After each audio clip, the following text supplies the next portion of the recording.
All right, guys, welcome to my channel. Guys, so 2027 election is really shaking Nigeria, all right? Julius Abure and Alex Oti, all right, fighting over the very presidential ticket, right, coming from ADC. But we all know very well that one person that has been constantly talked about the very presidential candidate that they want to actually go in as a presidential candidate of the ADC party is Peter Obi. Alright, so in this video, I'm going to show you what actually transpired yesterday after Sowore was released from police detention. But then it seems like everything that actually happened there was for a purpose, and it has been said that the person responsible for the arrest of all the protesters is the newly elected IGP of police. All right, so but then we are still looking to see and also hear from other people to know what is going on currently about the situation of things. Also, it was done on us that there was supposed to be a protest on the 28th of the month of October 2025, led by Sam Sowore. But then, all right, so take a look at this video. Will they ever come up? Are they down? Yes, they're sure they're down. They are not down more than other opposition political parties. But they're only peculiar. It's not. It's not. If you look at what is going on in SDP, it's even worse. Though they believe they are going to also solve it quicker than any other person. Go to even PDP. PDP. Go to PDP. You had Wike say if it were the convention they are planning is a legal convention, that sure he would be there. Then how can he plan to attend what is not legal? in his own words. So the only political party in opposition that is at peace today are the ones that it has not been rumored or blogged about that P2B or Jonathan wants to use them. Immediately you say P2B or Jonathan wants to use them, their crisis comes to the same pedestal. So why is LP two factions? Back to LPR, they have not been able to put their houses in order. Abure said one thing: we are not up for any kind of coalition, merger or anything. We did it alone in 2023. As a matter of fact, we believed we won that election. We went to court for it. We wouldn't go through the court process if we didn't believe we won that election. That was the time nobody gave us a kind of chance. Nobody gave our presidential candidate a chance, who is P2B. Today, we are still ready to run with that P2B, but we must do it alone. But the most important thing that people need to know is that why in 2023 we reserve the ticket for only P2B. At this time, our ticket is open to all Nigerians that are qualified, P2B inclusive. But issues of coalition, merger with ADC or whatever, the LPC is as an insult to tell them to go and join ADC, which is largely unknown. They see it as an insult. Has ADC ever produced governor in Nigeria? They see it as an insult. What is the history behind ADC? By what measure would you tell LP to go and join ADC? That's how they are looking. That's Abure's side. But coming to look at the OT side, they believe if P2B can, which is also conditional, pick ADC presidential candidacy, that they can work with ADC. But they have a very big uphill task because ADC has not reserved their ticket either for P2B. As a matter of fact, they are prepared for primary. Most people doing calculation, I even say that ticket is just about reserved for Atiku. But you know it. Because if they're going to do primary, I do not see P2B. Tanko has come to say that they will not get involved in a primary process where at the end of the day it's about the delegates who are looking up to the dollar. Now P2B is not going to get involved in that. So at the end of the day, it's a quagmire of them fighting for ADC ticket that's not even available to them. Okay, all right, Philip.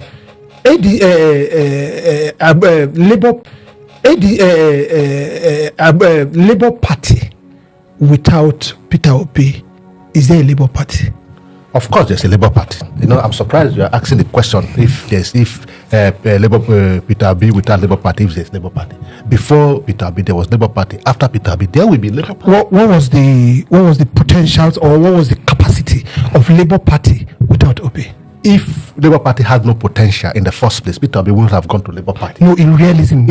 That's what I'm telling you. Because as at the time, hold on now. I know you're coming, but I want to make it clear. Yes. As at the time Peter Obi came into Labour Party, yes, I don't have any knowledge as at that particular time that Labour Party had one councillor. Now let me take you down the memory lane. I will start from Ondo State. Labour Party produced the governor of Ondo State for 2 terms. What year? Wait a minute. I am taking you memory lane. Give me the years. Yes, I will not make it a fact. See, it's a fact. I know the fact. Yes. The Shomole you are seeing today was the combination of Labour Party and AC. that produced Oshomole as the governor of Edo State. Under what party? That's why I said combination of labor. No, there was no combination. Under what party? There was.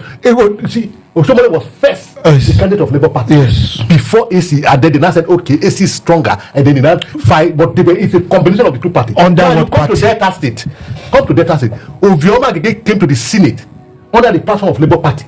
So when you said what is the potentials of Labour Party, that before I will, Peter Obi, I to show you one councillor of Labour Party. The fact that one election season didn't favour them, it does not mean that they were not there before that election season. So it is those potential that Obi saw that made it to go into Labour Party. Don't forget, when Obi came into Labour Party, the likes of Mimiko and others, they were behind the scene for Labour Party to produce Peter Obi, and that's what gave rise to Obi and the Labour Party today. So if Obi choose not to go with Labour Party, that not mean Labour Party does not exist. So what we are failing to do right now, yes. I agree that there is a Labour Party. Yes. I'm not against not agreeing. Yes. I also agree that Mimiko served in Labour Party 2 tenures. Yes. Then Omoagege and all the like. I'm very aware because I was part of the system when Oshomole was vying because my friend was his one of his worker. Now, after the exit of Mimiko Yes. and Omoagege, Yes. how long did it take them from that time till Obi came in? 8 years running, there was no Labour Party elected into any position in Nigeria. No, that was the answer I gave to you. For every election year, parties feed candidates. It is possible they feed unpopular candidate for those election cycles. Don't forget, elections are not done every year because you're asking me how long. Because that's what I'm telling you. For 2 cycles of 4 years it's not up to each. 2 cycles. Yeah, more than 2 years. No. More than 2 cycles. Listen, Omar Agege was elected into the Senate. Yes, what year? In 20, because in 2015, okay, under Labour Party. In 2019, he crossed carpet. So probably that 2019 election cycle. Hold on. Because I'm putting the fact right to you. Omar Agege became Deputy Senate Speaker, Deputy Senate President under Buhari, which was 2015. He was in. No, it was 2019. So 2015 was a first timer in the House. Okay. So in 2019, when he had crossed to APC, that was when he became Deputy Senate President. Okay. So that election cycle, Labour Party feeded weak candidates. No, I'm coming. So when you come to 2023, which is the next election cycle, Obi saw potential in Labour Party and he used that platform. And that, yes, Obi has a cloud and that helped to blossom Labour Party. There's no doubt about that. But what I am saying, the point I'm making, that yes, Obi with Labour Party make Labour Party tick. But that's not to say that if Obi leaves Labour Party will not exist. That's the point I'm making. Okay, without Obi, can Labour Party still gain the kind of relevance? We know the Nenadi faction in 2027. In 2027. No, hold on. We know the factions between what's it called? Nenadi constitutionally. I don't regard Nenadi's chairmanship as anything legal. But you see, I want us to put it where it belongs. Obi brought a traction into Labour Party that Labour Party has never in the last election. In the forthcoming election, will they survive without Obi? Unfortunately, Nigerian political space now is not functioning based on party. Yeah, okay. Based on party philosophy, party existence, and it is rightly so. Reason is that people that fight tooth and nail to defend PDP's interest in their locality, in their wards, in their unit, in their constituencies, in their state, are getting betrayed by the people given the mandate, joining APC and the likes. And it's been happening. It didn't start from Asiwaju, only it became uncontrolled and it became less shameful under Asiwaju. It didn't start with him. People have been cross-carpeting all the while. Forever. So we can't say it started from Asiwaju, but it just became too much for us to handle. And so people are confused. Why will I say APC, PDP, or this? And at the end of the day, they move from Saraki, move from PDP to APC, back to PDP. I'm just begin to mention all of them. What's his name? Senator David Mark, who all his life has been in PDP. Foundation member. PDP. There's nothing PDP didn't give to Senator David Mark. Today he's in APC with Bolaji releasing news. ADC releasing newsletter every day to the relevant in the news. You see, when you see things like this, the people are confused about party. They are confused about APC. They are confused about PDP, and it's not different for Labour Party. I can tell you that all this party will remain on or before 2023. Whether P2B choose PDP, he choose APC, or he choose ADC, or he choose Labour Party. But whether they will have the same traction, no party will have the same traction. No party in Nigeria today will have the same. APC itself will not have the same traction if it does not feed Asiwaju. the traction will change. And it is not different from Labour Party. It's also not different from PDP. PDP did not bring out Jonathan. They didn't bring out P2B. The traction will not be the same. Labour Party is the same thing. So the future is mystery to all of us as it is. And there's no way a presidential candidate wouldn't have added to a traction of any political party. It is not peculiar to P2B. It's normal for all. What makes any political party to actually a kind of attract certain sector of people who are not really politicians is because the presidential candidate appeals to them. Many people who voted for P2B are not Labour Party members. They were not. They are not, and they are not ready to be. Yeah. So such set of people will follow P2B anywhere he goes. But should Obi not run at all, then such people could either face apathy or they might just patch with the next best person. Okay, Philip, my question actually stems from the boastfulness of Aburi saying that they don't want to go into coalition. The ticket is not reserved for Obi, and that they did it alone and they can still do it again.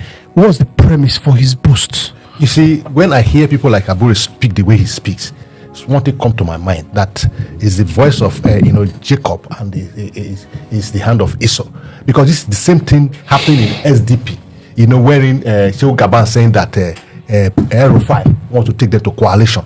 And before the advent of Aerofy or into SDP, there were no SDP anywhere. But when Aerofy moved into SDP, there's this traction. But that's not politically correct. Yes, so you asked me a question. Yes. I am free to say what I feel in my mind. So no, because I wanted to remind you that under Gabam, yes, that was the first time we had a lot of elected, even to Senate. Hold on, you will talk. Yes. Even to senatorial level, that's the first time SDP showed the strength. And Malam Aerofy was not there at the time. So what the point I'm making is not whether Gabam was not going to, but this is this statement of that we can do it alone. We don't want coalition. Yes. You and I has established the fact that for the Nigerian people to face the APC government 27, there must be coalition. But this set of people who are the national chairman of this platform that has been penciled out or seen as a good platform, they are good with this statement. This is the point I'm making. Abu is saying that we can do it alone. We did it alone before. It's the same thing. What it means that I just make reference to SDP. It's not as if SDP is not there, but this language is common to this so-called national chairman when it comes to coalition. And we know that the truth remains that this party, as it is today, they cannot face the government in power and defeat them, except there's a kind of form of coalition. So this is what I mean. When Abure said, "Oh, we did it before, we do it again without coalition," what happened in 2023? The people were there, but were they able to manage and secure the vote? Right. So we need the coalition. The coalition. Yes. Okay, hold on. The coalition is quite needed. Yeah. There's no talk about that. Yeah. But you see, the coalition we are seeing today that should have been a big coalition is ADC. A complete flop. By my own, There's nothing in it. There's nothing in there, and that is what someone like Shehu Gabam wanted to avoid. Let me tell you, I think I disagree with him strongly when it comes to SDP. SDP is the party in Nigeria today that has the best legacy in Nigerian politics. The party that produced Chief MKO Abiola, and we have not forgotten.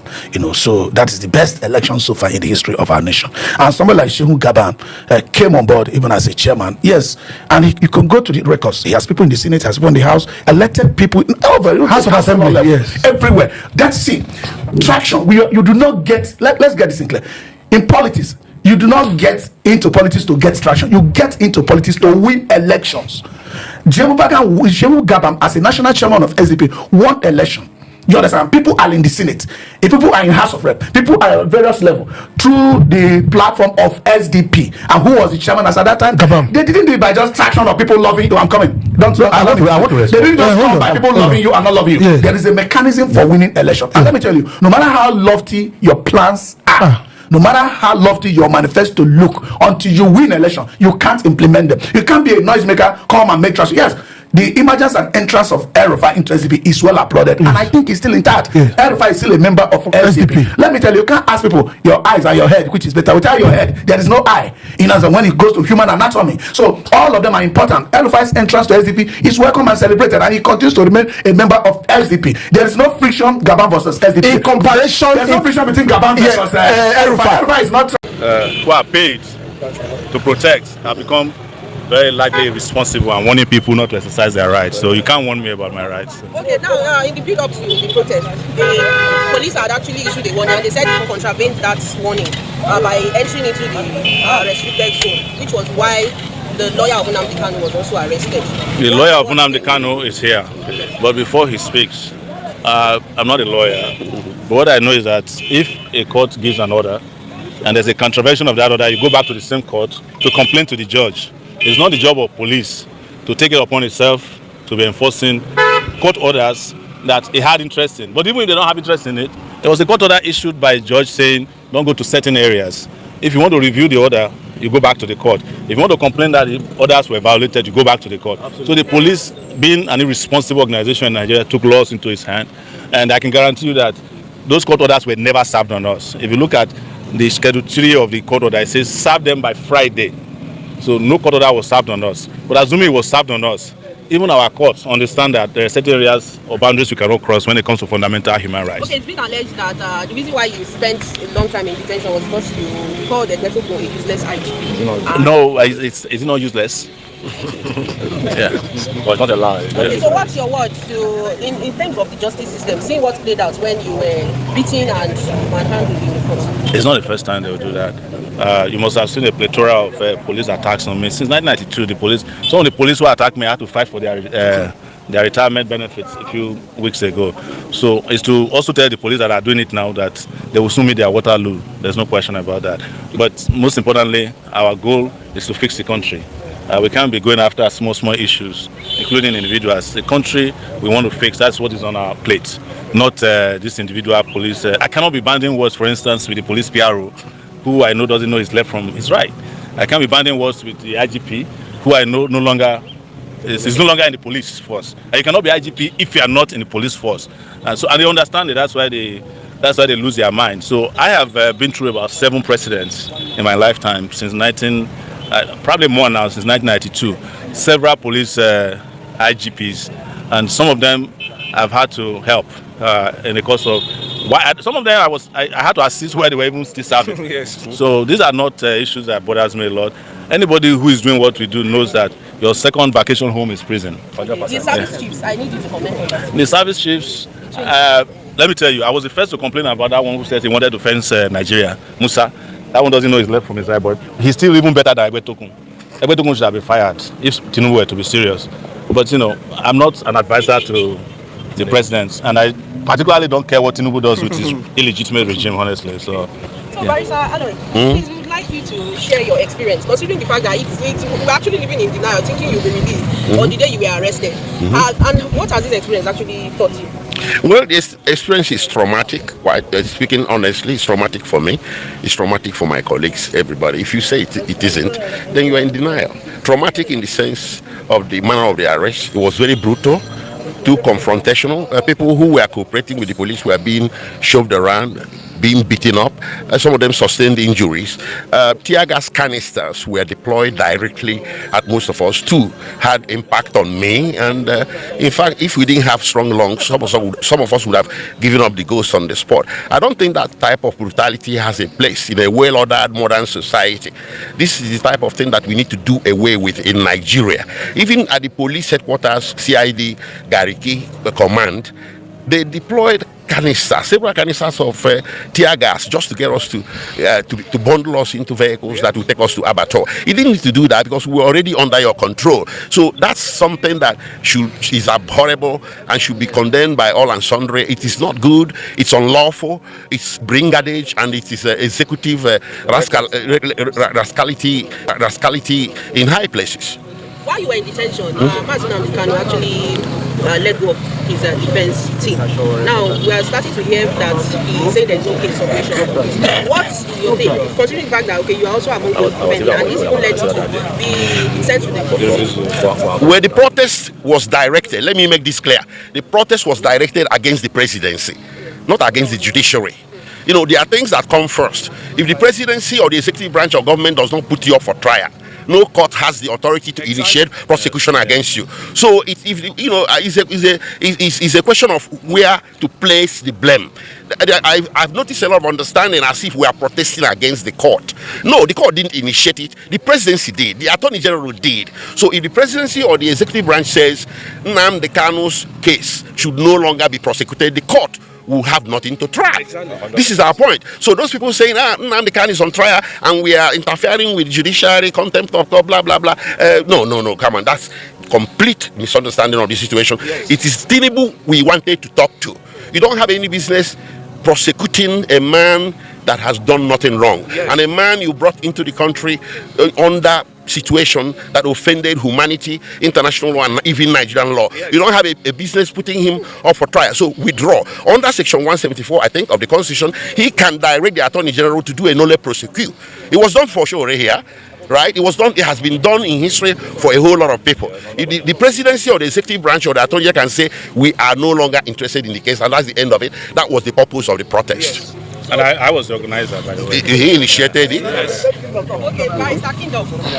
In all of this drama that played out, I think about 5 days back, what's your own stance? Well, my own arrest, is so traumatic. My own is a situation where the IG himself has become the chief terrorist of the federation, and they say power corrupt and absolute power corrupts absolutely, because his regime was illegally, the police act was illegally amended, and to have him as an absolute IG, that is why you see him exercising absolute power.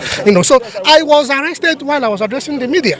I was live on News Central and Arise Television and a couple of other media organizations, and I was addressing the media with respect to the protest and the reason why in Nigeria I think that there should be justice for all of us, all Nigerians, no matter where you come from, whether you are Igbo man, you are Yoruba man, you are Hausa man, and was very vocal, and I was very point blank to say that Nnamdi Kanu was being held because he's an Igbo man, and I gave instances of where the former governor of Kaduna State accused the National Security Advisor that he is the one paying bandits, supplying them drugs, paying them salary. I mean, Malam Nuhu Rubado, and nobody has said anything reasonable about it. So I was vocal to tell the powers that be in Nigeria to stop this politics of insecurity and politics of security, and to stop victimizing people from the southeast of Nigeria, because you are an Igbo man, you are so vulnerable. So I was addressing the press when I was picked up, and of course that was Taco.